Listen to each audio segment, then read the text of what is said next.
qui nous a semblé important à présent, c'était de confronter très simplement deux regards. Le premier, c'est celui d'Éric Lombard, le directeur général de la Caisse des dépôts, qui est l'un des premiers partenaires du club landois. Parmi les 5 domaines d'expertise de la Caisse, il y a notamment les retraites.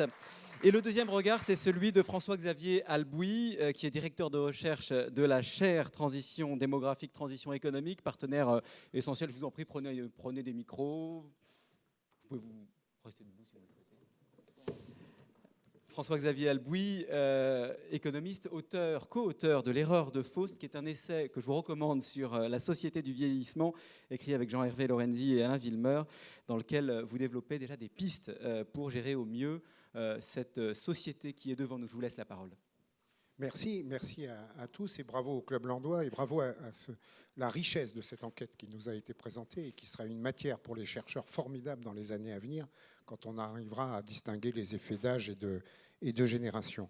Alors évidemment, cette question du vieillissement, elle est pas récente et bravo aussi d'avoir fait référence à Adolphe Landry, puisque c'est lui qui est le premier à théoriser cette transition démographique dans les années 20 et 30, et qu'on en est aujourd'hui au résultat. On est en fin de période de transition démographique. Ce qu'on sait, c'est que ça touche le monde entier.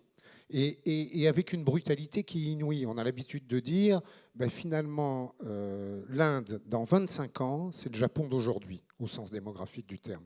Pour vous dire la brutalité et le changement par rapport à nos représentations.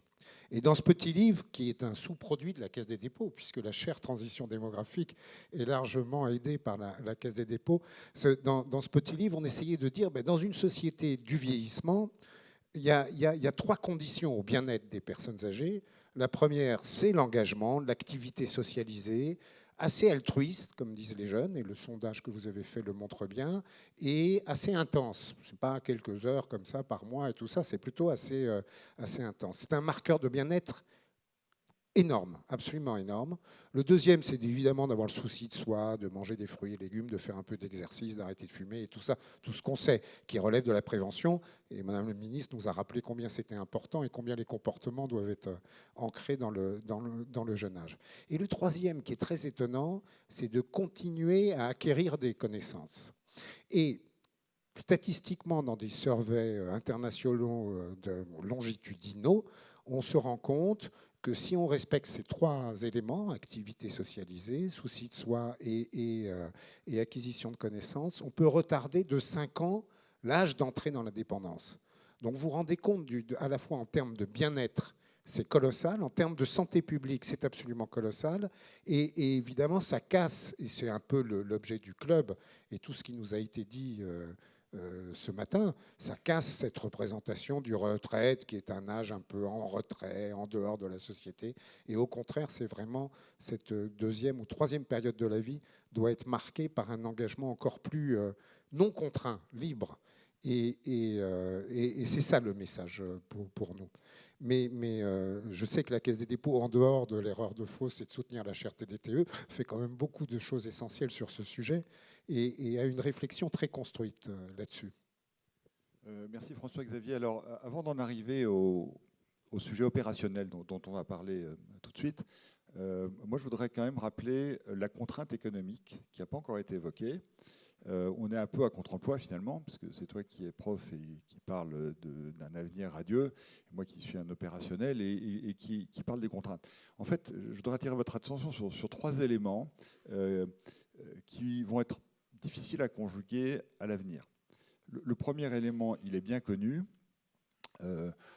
Quelle que soit la façon de le prendre, le nombre de retraités, le nombre de personnes âgées, le nombre de personnes en situation de dépendance aussi, va doubler dans les prochaines années. Voilà. Ça c'est quelque chose d'assez simple. Il y a beaucoup de chiffres. Quand la ministre disait tout à l'heure qu'en 2050, une personne sur 3 aura plus de 60 ans, aujourd'hui on est à 1 sur 5. On va passer de 20% à 33%. Mais voilà, tous les critères vont dans ce sens-là.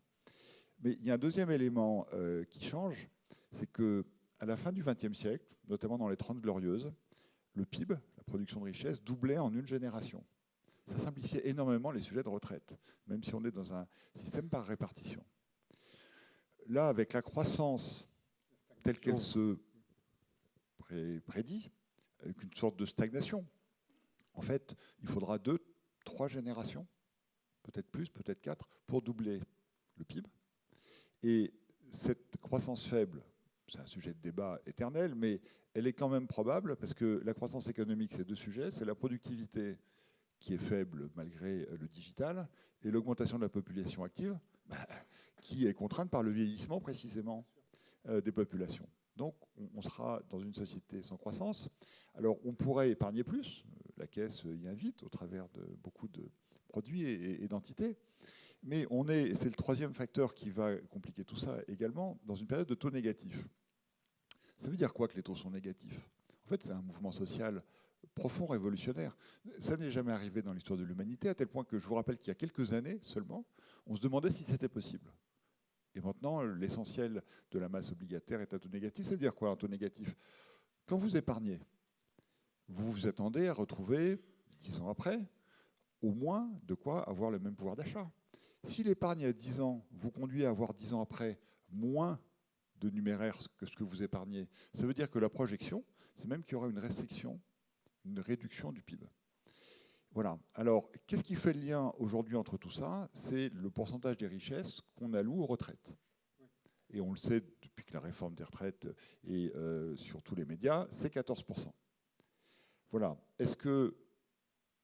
Qu'est-ce qu'on va devoir changer dans nos équations économiques pour qu'avec un pourcentage du PIB sur lequel, a priori, les Français ne souhaitent pas qu'il soit plus élevé alloué à la retraite, on permet de faire vivre un pourcentage de population plus élevé, sachant que la croissance sera faible. Et donc, il est absolument essentiel d'arriver aux sujets opérationnels qui vont être la solution, évidemment, et oui, à cette parce équation. que si on ne le fait pas, et dans les circonstances que tu as décrites, il y a finalement une génération sacrifiée. Celle qui ne va pas épargner, ou qui ne va pas recevoir les fruits de l'épargne pour sa retraite. Et dans tous les pays du monde où le vieillissement n'a pas été bien géré, et on a quand même quelques exemples, on s'aperçoit que ça se traduit par une exclusion de la jeunesse. Pourquoi? Parce que les personnes âgées sont naturellement détentrices de l'essentiel des patrimoines. Elles votent plus, comme chacun le sait, elles sont plus engagées dans l'action publique et la vie politique. Et d'une certaine manière, elles ont un pouvoir dont elles ne se rendent pas compte, puisqu'elles se victimisent assez facilement, mais elles ont un pouvoir qui est essentiel.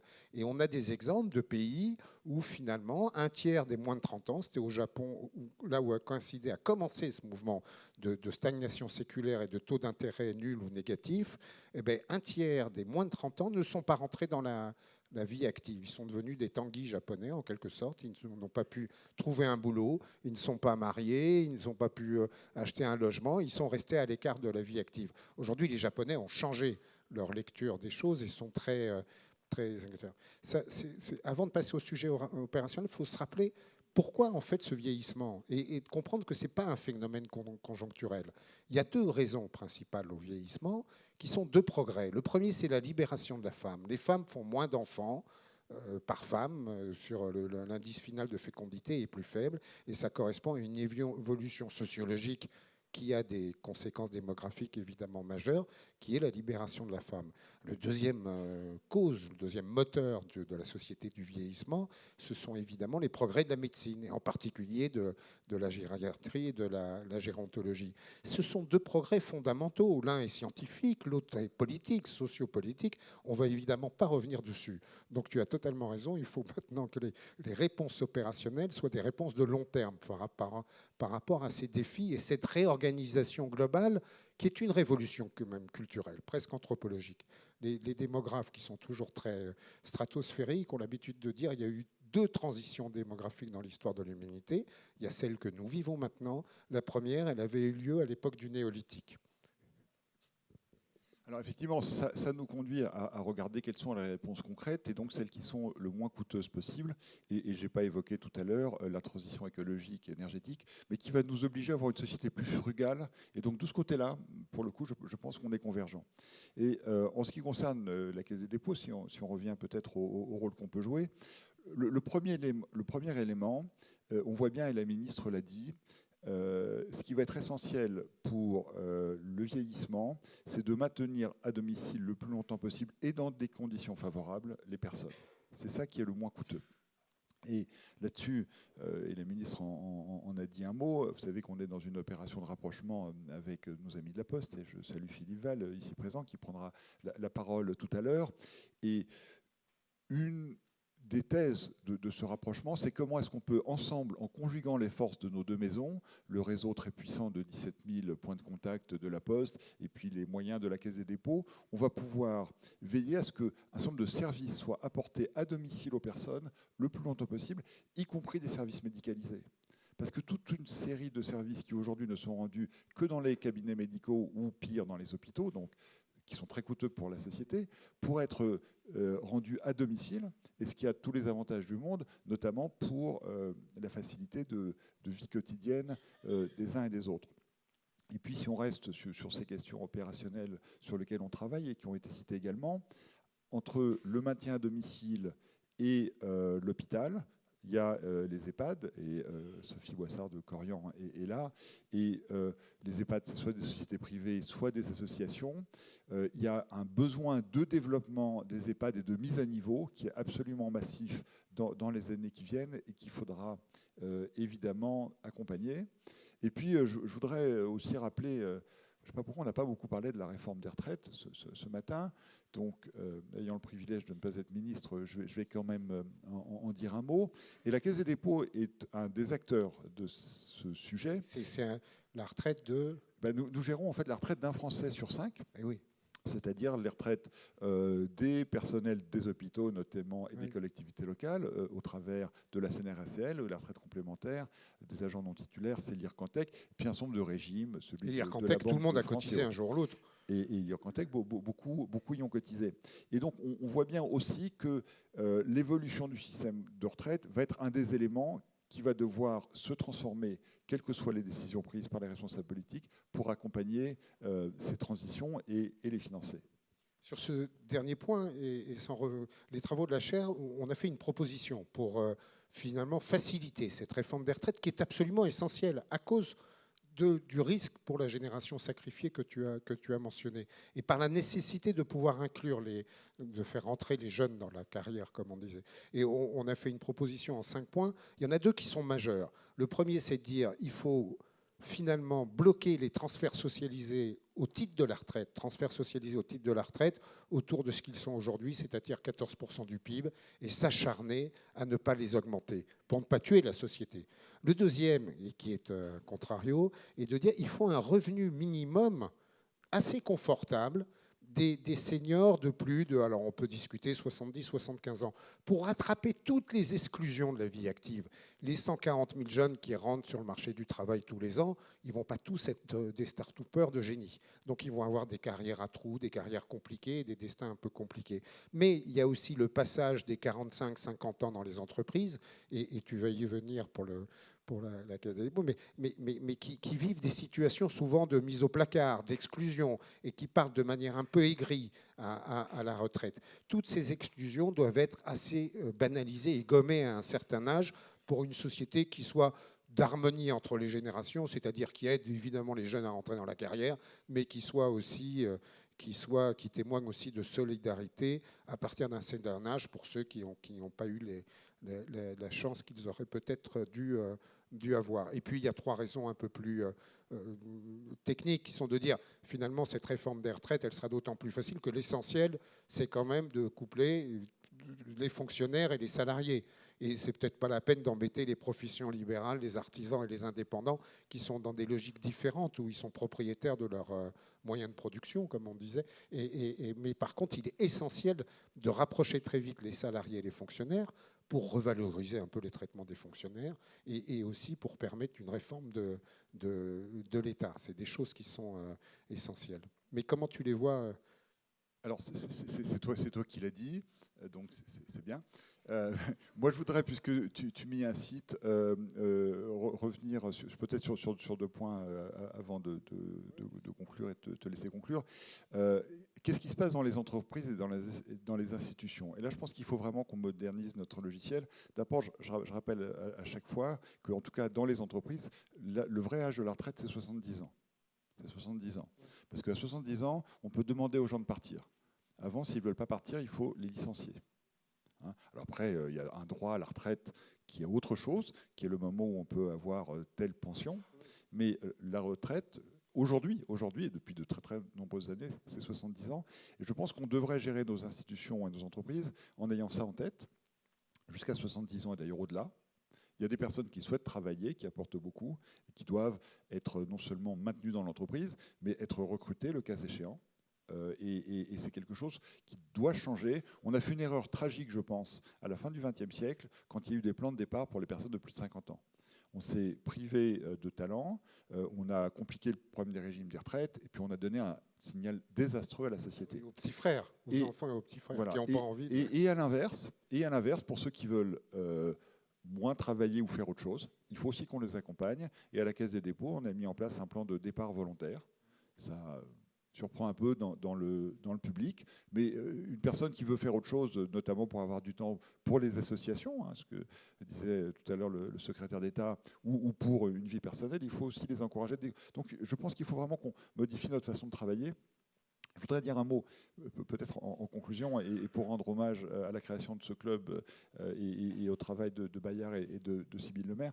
Moi, je pense que dans ces moments de transition complexes, c'est très important d'avoir des outils de réflexion. On en a besoin. On voit bien que l'avenir est très incertain, et la Caisse des dépôts, effectivement, travaille souvent et régulièrement avec des cercles de réflexion.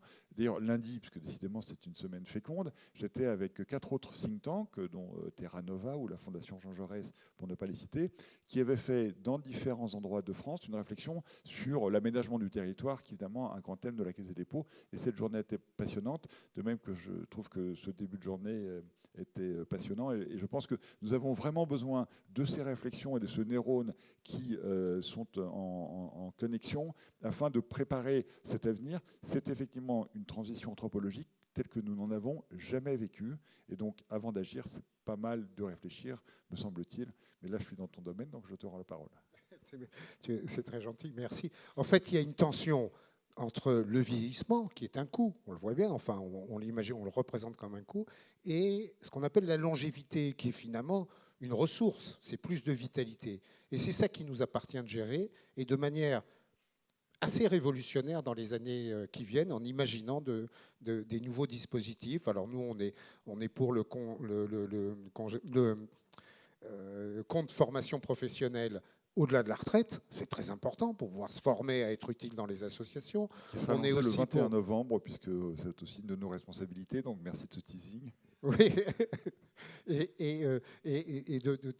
y a beaucoup de choses à faire. Il y a évidemment la valorisation des acquis de l'expérience qui permet d'obtenir peut-être des entrées diplômantes à l'université ou ailleurs de courte durée pour arriver à être utile dans le monde associatif. Et il y a un dernier point qui est très important, et on terminera peut-être par là si vous en êtes d'accord, si tu en es d'accord, c'est pour les CSP++, c'est assez facile de s'engager dans la vie associative, c'est assez naturel, et ça ne pose pas d'énormes problèmes.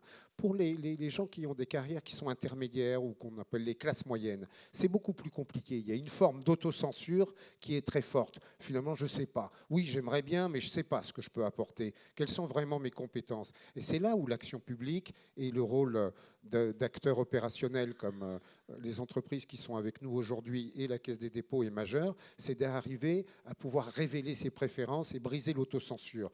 Et ça, c'est une responsabilité sociale qui, à nous paraît majeure. Et c'est pour ça que nous avons le plaisir de travailler avec le Club Landois.